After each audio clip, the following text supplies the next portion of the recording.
Se a Bíblia é o livro mais nerd do mundo, o Apocalipse é o livro mais nerd da Bíblia. Meu Deus do céu, cara. Só Ele é por que ele indaga tanto o imaginário das pessoas, assim? Porque quando eu era criança, sempre quando eu era criança, porque eu sou crente desde berço, né? A gente queria muito saber sobre o Apocalipse, ler sobre o Apocalipse. E acho que o primeiro livro da Bíblia que eu li foi o Apocalipse.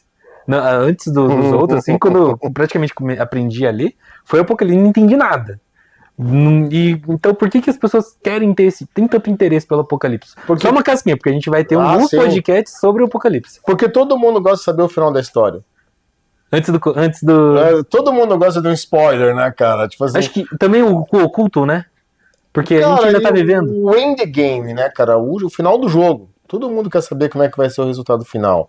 E se criou uma mística com o Apocalipse, cara, porque tinham igrejas que proibiam as pessoas de ler. Né? É mesmo? Sim. Existia uma cultura nos anos 70 no Brasil, nos anos 80, de que se você lisse o Apocalipse... Primeiro, durante muito tempo, a Bíblia era proibida de ser lida. Porque as pessoas tinham medo que os membros lessem, né? Falava que ia ficar louco, Falava que ia ficar louco. E aí o ápice da loucura era o Apocalipse, né? Porque daí... Só que o Apocalipse, cara, a maioria das pessoas começa lendo errado.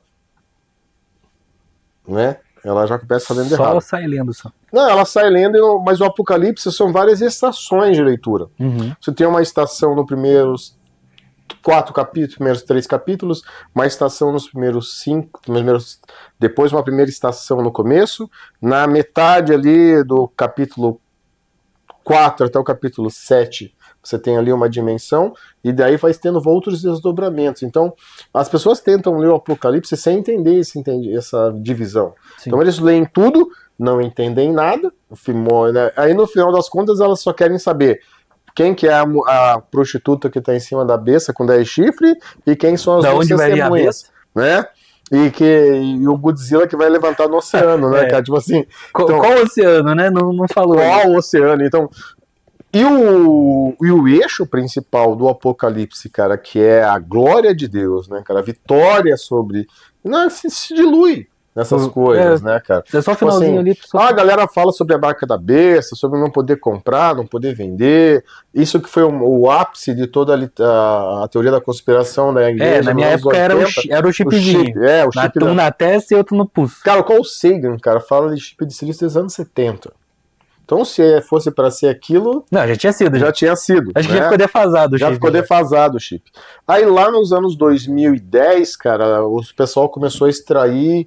Não sei se você já ouviu falar nisso, de os peixes que ficam no profundo, nos ambientes abissais, eles segregam a partir da glândula uma toxina chamada luciferina. O nome já indica alguma coisa. Mas é por conta da palavra em latim para que traga luz. Sim. Ele gera uma toxina e essa toxina ela ilumina. Como se fosse quando você sacode aquele bastão e ele, né? Aquela brincadeira do filme do Rambo, né, cara? O cara... O que ela faz? O que ela faz? Ela fica azul. Fica azul. Desse jeito. Então, a ideia principal da luciferina era isso. As pessoas estavam participando de rave lá na Europa e eles estavam fazendo tatuagem com luciferina. Aí as pessoas passavam, mexiam a luz assim e iluminava Lembra quando o Blade fazia aqueles símbolos que ficavam nas costas dos vampiros ali? Sim. Então aquilo ali era uma marca que tinha nas raves dos anos 2000 e pouco, com luciferina. Ah, meu amigo, e quando isso foi visto lá pronto.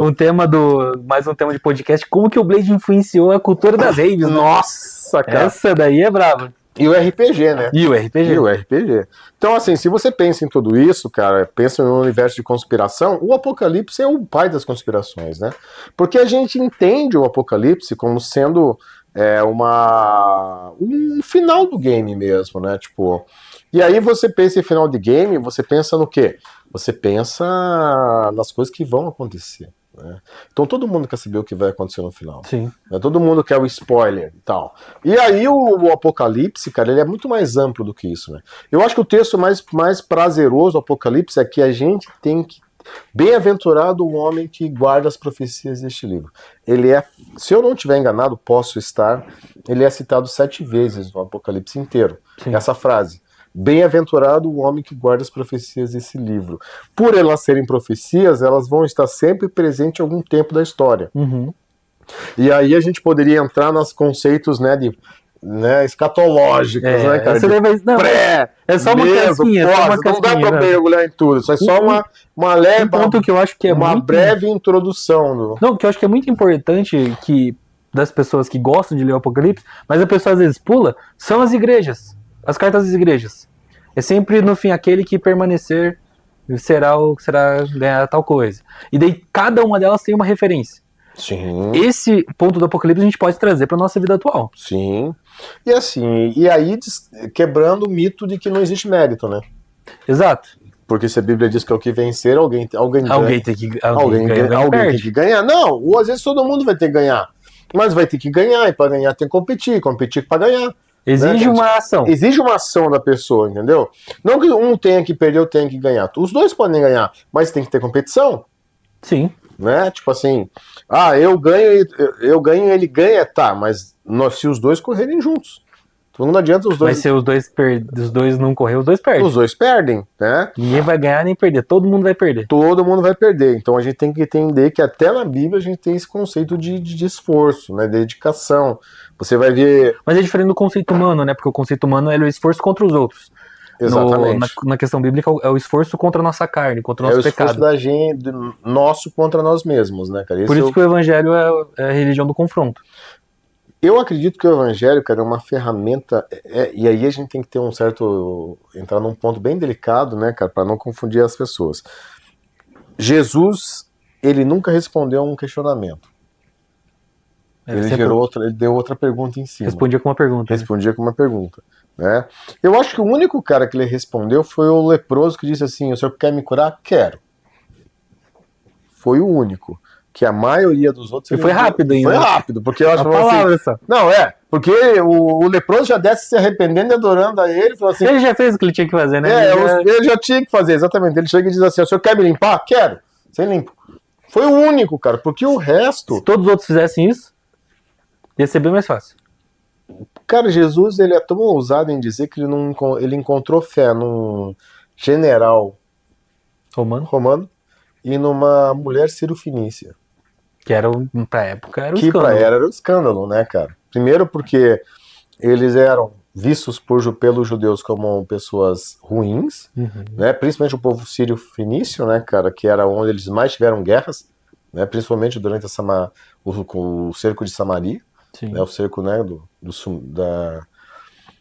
o exílio, né, cara, o exílio que aconteceu ali, né, naquela região, que foi o primeiro, né, porque depois você vai ter o exílio babilônico, mas das primeiras 10 você vai ter o assírio, né, o cativeiro assírio.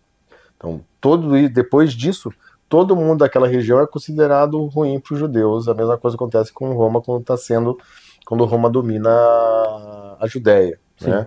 Então pensar que Jesus está dizendo que aquele homem que para o povo da lei era considerado imundo, ele tem mais fé do que o próprio judeu, é provocativo demais. É um confronto, né? E o evangelho, cara, os ensinamentos de Jesus, e aqui a gente vai fazer um parênteses, porque nisso eu preciso depois trabalhar com vocês um podcast só sobre isso. Jesus era um mestre do Oriente. Ele ensinava conforme os mestres do Oriente. Esse vai ser um tema. Esse vai ser um tema podcast profundo. Inteiro. Jesus ensinava como os mestres do Oriente. E como mestre do Oriente, cara, ele cumpria os mesmos sinais dos mestres do Oriente. Ele usava a mesma metodologia dos mestres do Oriente. E quando ele olha para a fé e ele diz o que ele quer provocar na vida das pessoas, uma mudança interna. Ele quer que as pessoas olhem para dentro de si, reconheçam o seu pecado, reconheçam que precisam mudar e busquem transformação. Então a vida cristã em Cristo é uma jornada de crescimento. Não é só a aparência, né? Não é só a aparência. Porque antigamente, se você cumprisse todos os ritos, cara, beleza. Eu vou gastar um tema aqui, porque o que Jesus vai ensinar é o que o Campbell vai chamar de jornada do herói. O monomito. O monomito. O famoso. O Campbell vai juntar um monte de histórias para chegar naquilo que Cristo já chamava de evangelho. Sim. Que é o quê? Que é trilhar uma jornada. Que é você sair de onde você está e ir para um outro lugar. É você convergir de uma situação para outra. Então você faz um giro de 180 graus, tá? Não 360. Não 360. Então você faz uma transição na sua vida, que vai sair de um lugar ao outro. Então essa jornada que o Campbell vai fazer, por mais que o Herói de Mil Faces é muito maior do que essas 12 estações que os roteiristas usam, né? Porque tem, aí a gente pode explicar a diferença entre a jornada do herói criada para o cinema pelo o Francis Ford Coppola, que é o pai dessa escola, né, de ensino do monomito para dentro da arte do cinema. O Herói de Mil Faces, ele busca esse conceito dentro da literatura. E ele vai fazer uma leitura do próprio cristianismo, né? Porque o cristianismo é uma jornada. Sim. É uma jornada para dentro de si mesmo, primeiro, e a partir daí, e o complemento dessa jornada é o próximo. Por isso que o texto Perfeito. áureo da Bíblia, se a gente vai usar uma linguagem bem alquímica, mística, bem alquímica de transformação, é o conceito de que amarás o Senhor teu Deus de todo o teu coração, de toda a tua alma, de todo o teu entendimento, e semelhante a esse amarás o teu próximo como a ti mesmo. Então é um desdobramento, uma verdade irmã, né, cara? Uma verdade em duas mãos. São verdades irmãs. Se eu não entendo quem é Deus, eu não entendo como amar o meu irmão. Se eu não entendo como amar o meu irmão, eu não conheço a Deus. Sim. Então essas duas verdades precisam caminhar juntas. Isso é uma jornada. É uma jornada primeiro de conhecimento a Deus e depois de... Seria, primeiro você se enfrenta a si mesmo, se você vencer, os frutos disso vai ajudar a vida dos outros. Por isso que eu acho que é tão difícil e tão rejeitado o cristianismo. Porque não é algo fácil, tipo, faça tal coisa que... Ou siga isso, faça isso, pronto. Não, é você se confrontar. É você trazer o... C.S. Lewis no cristianismo puro e simples, Perfeito. né, cara? Se você busca uma religião fácil, não procure o cristianismo. Vai fazer outra coisa da vida. Mas entenda que é só aqui que você vai encontrar a verdadeira resposta, né, cara? Exato. E é fato isso, tá, gente? É fato.